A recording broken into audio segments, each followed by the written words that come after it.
Hey guys, good evening. Welcome back to Warhammer Club Aston. This should be the second video of the evening, and this one is about what I collected from the pre-orders a few weeks ago. Obviously in front of you can see the Rogal Dorn, the bottomless tank. Oh no, look at that hole. Oh, what am I gonna do? To be honest, doesn't bother me, you know. I like my tank with the turret facing upwards. It's a little bit more effective than upside down, so I'll never see the hole in the bottom. What I have done though with the tank is I've obviously built it. As you can see, I put all the extra bits on the tank because that's how I wanted it. I haven't put all of the tracks on for a simple reason. I have an airbrush. I will airbrush all of the track pieces black, and then I can dry brush them silver and stick them on afterwards. The rest of the tank, well, here it is, built. All of the option bits have been put on.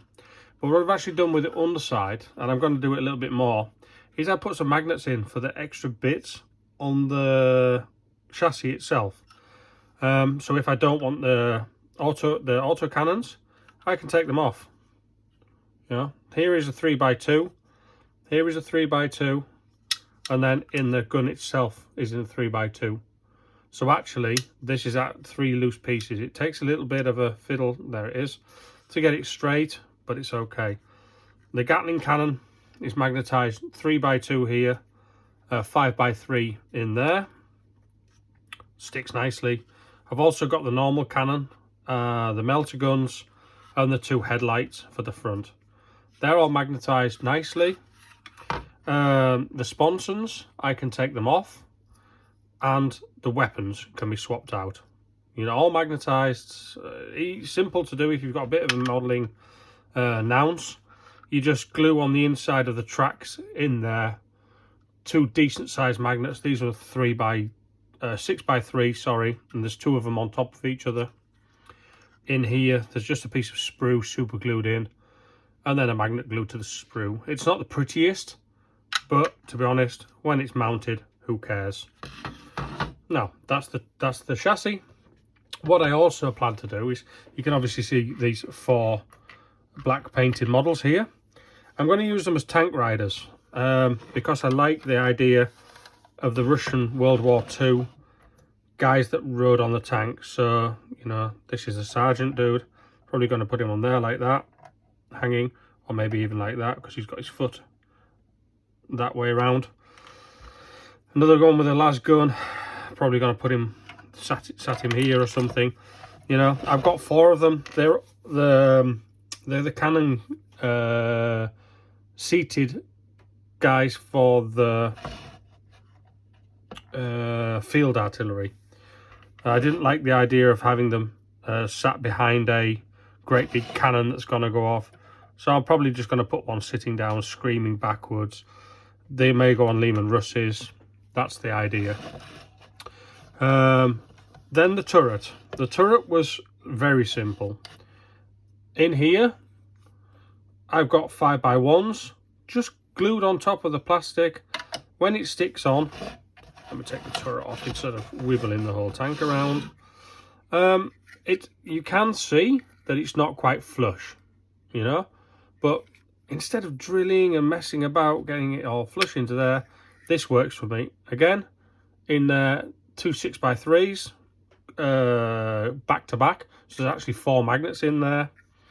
This one is on like that, and then obviously they're the melter guns for the turrets, and this is the top turret, sorry, for the sponsons. These are the melter guns for the sponsons, and this is the second gun for the turret.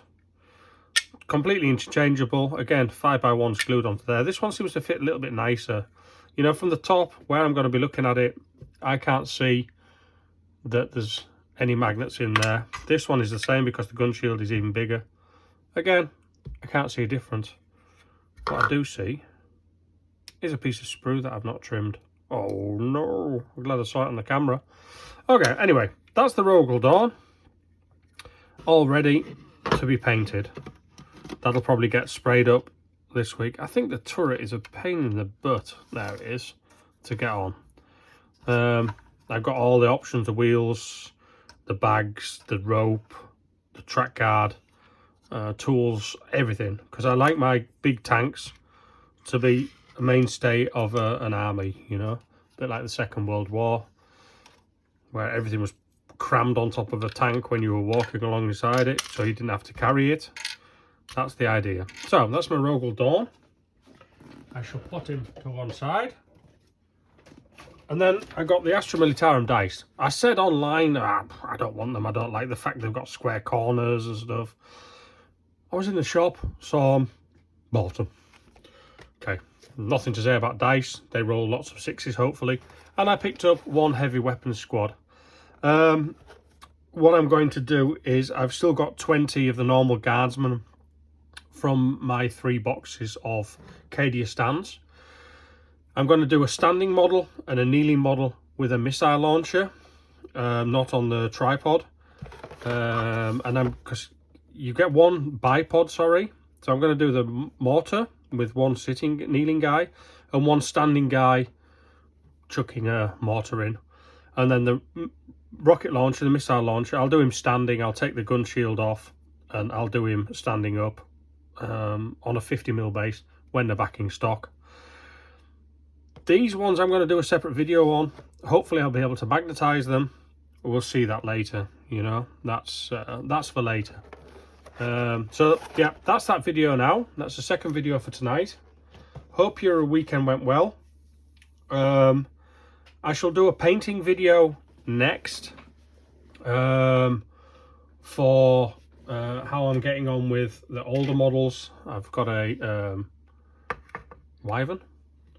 I've got another couple of the old style Lehman Rushes where there was only one turret. Again, this one's not magnetized. This one's magnetized. All the weapons are painted. And I have a Basilisk as well. And these need really a lot of attention. They, you know, if you've seen any of my tanks, you know how they're painted. These ones need a lot of work. But Cadian stands came out and I wanted to get infantry painted. Anyway, that's me for tonight. See you later. Bye bye, boys. Thanks.